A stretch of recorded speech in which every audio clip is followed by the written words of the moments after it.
আমি শুধু টিমের পক্ষ থেকে, প্রজাপতি 2 এর টিমের পক্ষ থেকে সমস্ত দর্শকদেরকে ধন্যবাদ জানাতে চাই। খুব যত্ন নিয়ে কষ্ট করে ছবিটা বানিয়েছি। ছবিটা বানানোর সময় অতটা লড়াই করতে হয়নি, ছবিটা রিলিজ করার সময় অনেকটা লড়াই করতে হয়েছে, সেটা আমার মনে হয় তুমিও জানো, আজকে আমাদের দর্শকও জানে।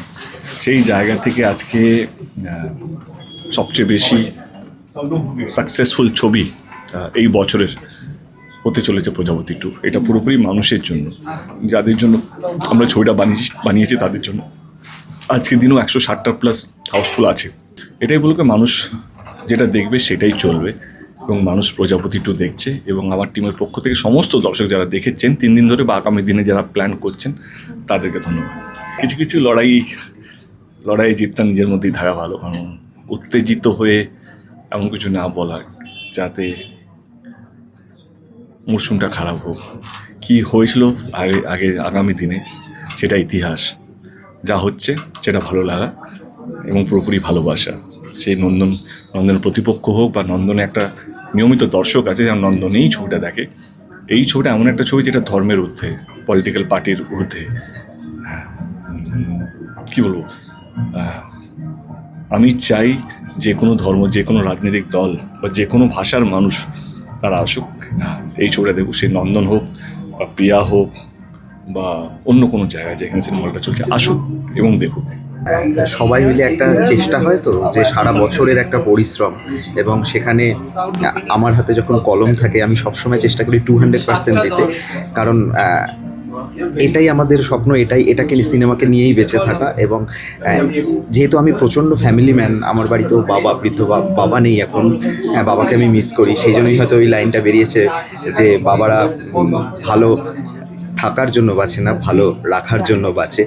তো আজকে মনে হচ্ছে এই যে দর্শকরা এত ভালোবাসছে, আজকে মনে হচ্ছে যে সত্যি লেখাটা মানে আমি সার্থক। দর্শকদের ভালোবাসায় হয়তো আমাকে আবার মানে বাবা হয়তো ওপর থেকে আশীর্বাদ করছে যে ছেলে বাবাকে মনে করছে।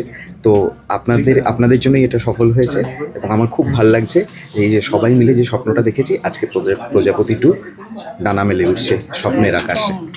সবাই প্রজাপতি 2 25 ডিসেম্বর রিলিজ করে গেছে, সবাই দেখতে যাবে। আমায় তোমাদের ভালো লাগছে তো? ভালো লাগলেই হবে। আনন্দ হচ্ছে, এবার মাঝে মধ্যে খুব হাইপার হয়ে গেলে আমার আবার ভয়ও করছে। সবাই প্রজাপতি 2 কিন্তু দেখে নিও, এবং তোমাদের ফ্রেন্ডস রিলেটিভসদেরও বলে দিও। আমার বয়সী যারা আছে তাদেরকেও নিয়ে যাও। সবসময় দেবের সঙ্গে কাজ করতে চাই, এবং 20 বছরে এটা আমাদের 20 নম্বর ফিল্ম। অ্যান্ড একটা হয়ে যায় জুটি, ঠিকই বললি তুই, যে এটা কেউ আমরা চেষ্টা করে বানাতে পারি না, জুটি তৈরি হয়ে যায়। সো এই 20 বছর এইভাবেই আমাদের কেটে গেছে, আর প্রতিটা বইতে ফিল্মে আমরা সফল হয়েছি সেটা দর্শকরাই বলে দিয়েছেন, এবং এই ছবিও অন্যতম একটা হিস্ট্রি হয়ে রইল আমাদের লাইফে।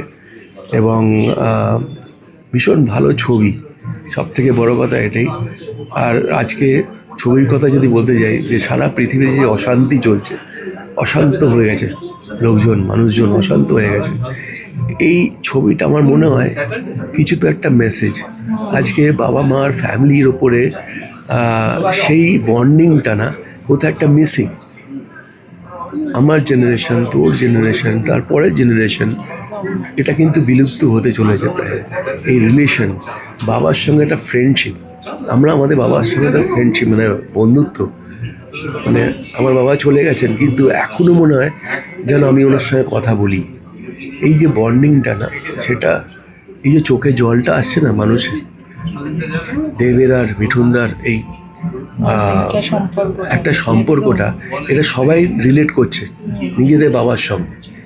তো এটা একটা দারুণ মেসেজ। অ্যাকচুয়ালি প্রজাপতি 1 মানে ওই নামটাই এতটা একটা মানে বড় নাম, হিউজ রেসপন্সিবিলিটি পুরো টিমের কাছে। কারণ প্রজাপতি 1কে মানুষ যা ভালোবাসা দিয়েছিল, প্রজাপতি 2 তৈরি করাটাকে নিশ্চয়ই অনেকবার ভাবতে হয়েছে সবাইকে। সো প্রজাপতি 2 এখন আমরা দেখছি যে মানুষ আরও বেশি ভালোবাসা দিচ্ছে। সো এটাই হওয়ার ছিল, কারণ এটা প্রকৃত অর্থে একটা পারিবারিক গল্প। বাবা ছেলের গল্প থেকে শুরু করে প্রত্যেকটা হিউম্যান ইমোশনকে এটাকে ধরা হয়েছে। সবাই ইজিলি রিলেট করতে পারছে এই গল্পটার সাথে। আমার দায়িত্ব ছিল এই ছবির ব্যাকগ্রাউন্ড মিউজিক করা। জিদ্দা গান করেছেন, আমি ব্যাকগ্রাউন্ড মিউজিক করেছি। আর মানুষ ছবিটাকে কতটা ভালোবাসে সেই ব্যাকগ্রাউন্ড মিউজিকের মধ্যে একটা ছোট্ট মিউজিক পিস আলাদা করে গানের মতো ব্যবহার করা হয়েছে পান্তা ভাত নিয়ে, এবং ও পান্তা ভাতের দৃশ্যটা মানুষের এত পছন্দ হয়েছে, অনেকে দেখেছে এটাও গাইছে। সো এটা আমার খুব আনন্দ হয় যে সব কিছু মিলিয়ে অ্যাকচুয়ালি ছবির জয় আর কি, আমরা সবাই যারা কাজ করেছি। সো খুব আনন্দ হচ্ছে, খুব ভালো লাগছে। এই প্রজাপতি টু বাঙালির আবেগ চারদিকে ছড়িয়ে পড়ুক, এটাই প্রার্থনা করি সবার কামনা।